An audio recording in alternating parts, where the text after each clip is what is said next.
નમસ્કાર ગુરુજનો, ગુજરાતના તમામ શિક્ષક મિત્રો અને આચાર્યશ્રીઓ માટે આગામી 48 કલાક ખૂબ જ મહત્વપૂર્ણ સાબિત થવાના છે. શું તમે જાણો છો કે CTS પોર્ટલ પર એક એવો મોટો બદલાવ આવ્યો છે જે તમારી શાળાના મહેકમ અને વધઘટના ગણિતને સીધી અસર કરી શકે છે? હા, એક એવી નવી કામગીરી જેમાં એવી વિગતો મંગાવવામાં આવી છે જે અત્યાર સુધી ઓપ્શનમાં ન હતી, પણ હવે એ ફરજિયાત છે. આ બદલાવ શું છે અને તેનાથી આપણને શું ફાયદો થશે? ચાલો જાણીએ આજના આ વિડીયોમાં. મિત્રો, ગભરાવાની બિલકુલ જરૂર નથી, કારણ કે આ બદલાવ આપણી સિસ્ટમને વધુ પારદર્શક અને સરળ બનાવવા માટે છે. CTS પોર્ટલમાં શિક્ષક પ્રોફાઇલની અંદર એવા નવા ફિલ્ડ ઉમેરી દેવામાં આવ્યા છે જે તમારી સ્ક્રીન પર જુઓ. સૌપ્રથમ SSNની ઓફિશિયલ વેબસાઇટ ઉપર આપણે ચાઇલ્ડ ટ્રેકિંગ ઉપર લોગિન થઈ જશું. ત્યારબાદ ડાબી બાજુ જે મેનુ આવેલા છે તેમાં ટીચર લિસ્ટ ઉપર ક્લિક કરી તમારા નામ સામે પેન્સિલનું આઇકોન હશે તેના પર આપણે ક્લિક કરવાનું રહેશે. જેવું ક્લિક કરશું એટલે તમારી 3 ઇન્ફોર્મેશન અપડેટ કરવાની રહેશે, જેમાં પર્સનલ, સર્વિસ અને ક્વોલિફિકેશન. પર્સનલ ઇન્ફોર્મેશનમાં સર્વિસ બુક પ્રમાણે નામ લખવાનું છે, જેમાં નામ પ્રથમ, ત્યારબાદ પિતાનું નામ અને છેલ્લે સરનેમ. તે જ રીતે આધાર કાર્ડ પ્રમાણે તમારું નામ પહેલાં રાખજો, ત્યારબાદ પિતાનું નામ અને છેલ્લે સરનેમ, પણ સ્પેલિંગ છે તે આધાર કાર્ડ પ્રમાણે હોવા જોઈએ. ત્યારબાદની તમારી જે સિમ્પલ ઇન્ફોર્મેશન છે તમારી પર્સનલ, જેમ કે આધાર કાર્ડ, પાન કાર્ડ, તે તમે પ્રોપરલી એડ કરી દેજો, અપડેટ કરી દેજો.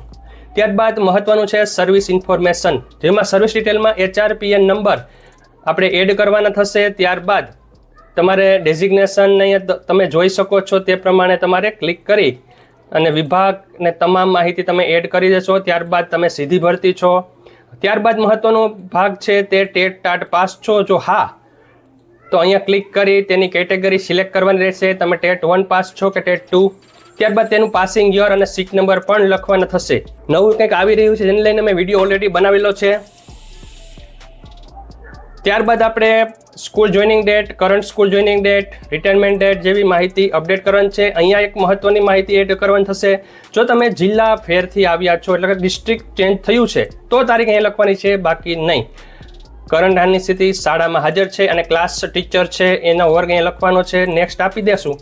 ત્યારબાદ તમારી ક્વોલિફિકેશન આવી જશે, જેમાં તમારું professional qualification, academic qualification, CW તાલીમ લીધી હોય તો યસ, બાકી નો, અને CCC પાસ હોય તો યસ, અને નોન ટીચિંગ અસાઇનમેન્ટના દિવસો જો તમે કરેલા હોય તો અહીંયા દિવસો લખવાના અને છેલ્લે સેવ અને કન્ફર્મ આપી દેવાનું છે. જેવું તમામ શિક્ષકોનું જે અપડેટ થઈ જશે ડેટા, એટલે પ્રિન્સિપલ શ્રી સાહેબ તેને લોક કરી દેશે, એટલે અહીંયા તમારું જે કામગીરી છે તે શાળાની પૂર્ણ ગણાશે. હવે સવાલ એ થાય છે કે આ કેમ આટલું અગત્યનું છે?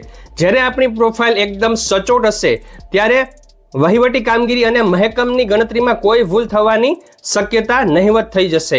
એટલે કે આ આપણા ફાયદા માટે જ છે. પણ હા, સમય બહુ ઓછો છે. આ કામગીરી આગામી તારીખ 30/7/2026 સુધીમાં જ પૂર્ણ કરવાની છે. તમામ આચાર્યશ્રીઓએ પોતાના સ્કૂલ લોગિનથી આ ડેટા ચેક કરીને સબમિટ કરવાનો રહેશે, જેથી ભવિષ્યમાં કોઈ વહીવટી મૂંઝવણ ન થાય. તો બસ આજે સ્ટાફ રૂમમાં આ વિશે ચર્ચા કરી લો અને 30 જુલાઈ પહેલા આ નાનકડું પણ મહત્વનું કામ પૂરું કરી લો. શિક્ષણ જગતની આવી સાચી અને સચોટ માહિતી માટે આ ચેનલને સબસ્ક્રાઇબ કરવાનું ભૂલતા નહીં. Thank you very much. જય શ્રી કૃષ્ણ.